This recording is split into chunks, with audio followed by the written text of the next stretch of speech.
Hidden in the silent faces of Egyptian monuments, under the gaze of the Vedic gods, between the lines of the old books of alchemy, and tantalizing us from the myths of the Aztecs and Mayans, the essence of the secret doctrine has always been there.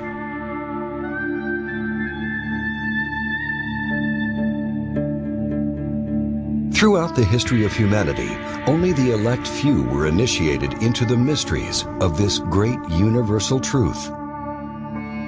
And those few guided the rest of humanity and gave them the outward symbols of that truth as guidance. For the great Arcanum, the secret of secrets, was fiercely protected and offered only to those who had proven their moral purity and trustworthiness.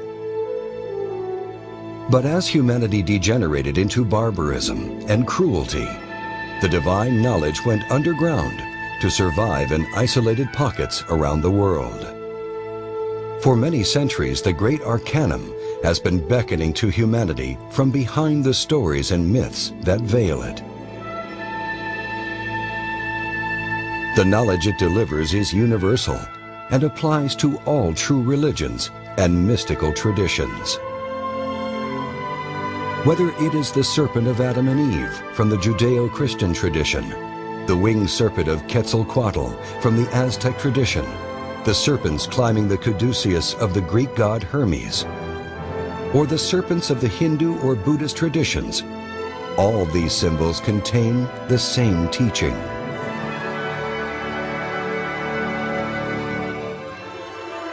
At long last, after centuries of darkness and ignorance, the time has come for this hidden doctrine to be revealed.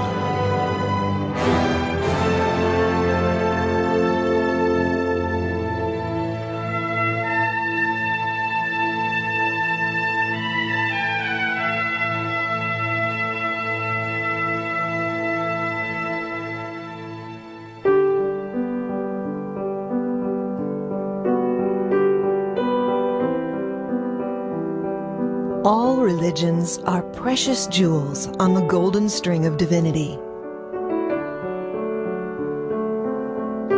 The word religion derives from the Latin root re ligare, which means union. The word yoga is derived from the Sanskrit root yug, which also means union. At their base, the different traditions of East and West describe the same goal: union with divinity. Religious traditions provide the map that one must follow in order to reach unification with the divine. Every religion seeks to express the same core knowledge. But one needs the right tools in order to read the map. With the right tools and their proper use, an aspirant of any religion or tradition may enter into direct experiential knowledge of the divine. It can be seen then that there is truly one science, one path, but appearing with different names and faces. For narrow is the gate, and straitened the way that leads to life, and they are few who find it. In Greek, the narrow path is called gnosis, which means knowledge. In Hebrew, the same narrow path is called da'at, which also means knowledge.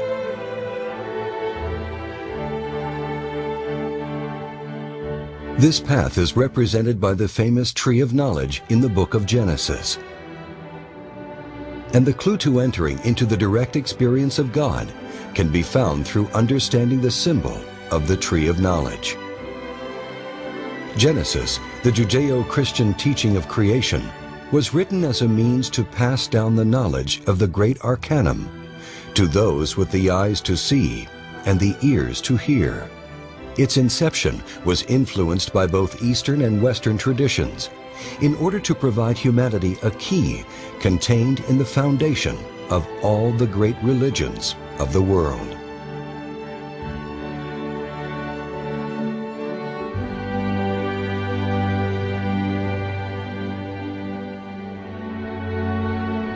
The Old Testament, or Tanakh, outwardly appears to be basic spiritual instruction in the form of stories and histories. Yet in truth, it is a vehicle of the secret knowledge. To better understand the origins of the Judeo-Christian tradition of Genesis, it is necessary to take a brief look at the life of the author, Moses. Although of Jewish lineage, Moses was raised to be an Egyptian pharaoh and was trained in not only the hidden wisdom of Egypt, but also that of his native Judaism. The civilization of ancient Egypt is among the longest lasting in the history of humanity and an accepted custodian of immense knowledge in the ancient world.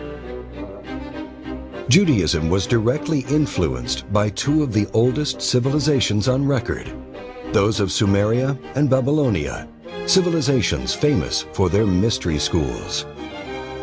Schooled in the hidden teachings of these ancient traditions, Moses wrote the first 5 books of the Bible in Hebrew and in code, as was the tradition. Thus, every story and name contained within the books of Moses hides a deeper meaning. As it says in the mystical Hebrew book, the Zohar, The narratives of the doctrine are its cloak. The simple look only at the garment, that is, upon the narrative of the doctrine. More they know not. The instructed, however, see not merely the cloak, but what the cloak covers. The Bible is symbolic. The characters and events of the Bible are a cloak that veils the real message. This inner knowledge has been hidden, or in the case of Christianity, rejected entirely. The Bible, like all great religious books, has been interpreted literally. Even Jesus of Nazareth taught both a public and a secret doctrine. To you it hath been given to know the secrets of the reign of the heavens, and to these it hath not been given. Those who received the secret teaching were persecuted and forced to take the knowledge underground. As a result, the modern church has inherited merely the cloak. In addition, the Bible has undergone repeated editing by those without any knowledge of its secrets.